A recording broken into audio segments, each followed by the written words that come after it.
High dears, এগুলো নাতি নাতনির পাঠশালার ব্যাকআপ চ্যানেল।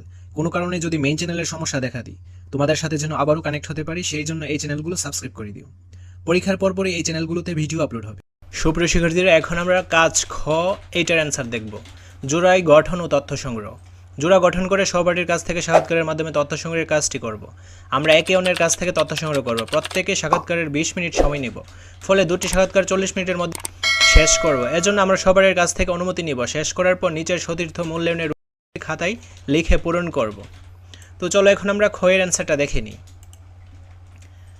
কাজ একের খ, জোড়ায় গঠন করে সহপাঠীর কাছ থেকে তথ্য সংগ্রহ। নাম আতিফ খন্দকার, পেশা ছাত্র, পরিবারের ধরন একক পরিবার, বসবাসকৃত ভূমি সমতল, ধর্ম ইসলাম, পছন্দের খেলা ফুটবল, পছন্দের খাবার ভাত এবং মাছ, শখ বই পড়া ও মাছ ধরা, ধর্ম ইসলাম, রীতিনীতি বাঙালি ও ইসলামী রীতিনীতি মেনে চলা।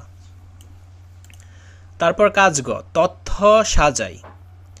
প্রাপ্ত তথ্যকে বিশ্লেষণ করে উপরে উল্লেখিত দুটি প্রেক্ষাপটে সহপাঠীর আত্মপরিচয়ের বিবরণ লিখ। কাজ গ, ভৌগোলিক প্রেক্ষাপট। আমার সহপাঠী বসবাস করে সমতল ভূমিতে। সমতল ভূমিতে বসবাস করার কারণে তার আশেপাশে রয়েছে বিশাল চরণভূমি। গ্রামের একপাশে রয়েছে বিশাল বিশাল গাছের একটি ছোট বন। সামাজিক ও সাংস্কৃতিক প্রেক্ষাপট। সে বসবাস করে থাকে একক পরিবারে। তার বাবা নিম্ন আয়ের একজন চাকরিজীবী এবং মা গৃহিণী। সে বাঙালি ও ইসলামী সংস্কৃতি ও রীতিনীতি মেনে চলার চেষ্টা করে। পাশাপাশি সে বাঙালি পোশাক পরতেই বেশি স্বাচ্ছন্দ্য বোধ করে থাকে।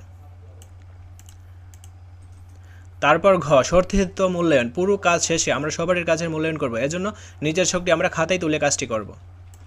তো সতীর্থ মূল্যায়ন রুবিক্স। আমরা এখন এই ছকটা ফিল আপ করবো। চলো এখন আমরা এর অ্যান্সারটা দেখে নিই। আমার সহপাঠীর নাম স্বাধীন ভূঁইয়া। ID rule 12।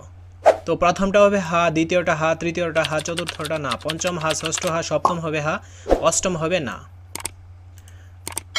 পরবর্তী পর্বের ভিডিওগুলো পাওয়ার জন্য অবশ্যই চ্যানেলটি সাবস্ক্রাইব করে অল নোটিফিকেশন অন করে রাখতে হবে, যেন ভিডিও ছাড়া মাত্রই সবার আগে তোমাদের কাছে পৌঁছে যায়। ধন্যবাদ সবাইকে।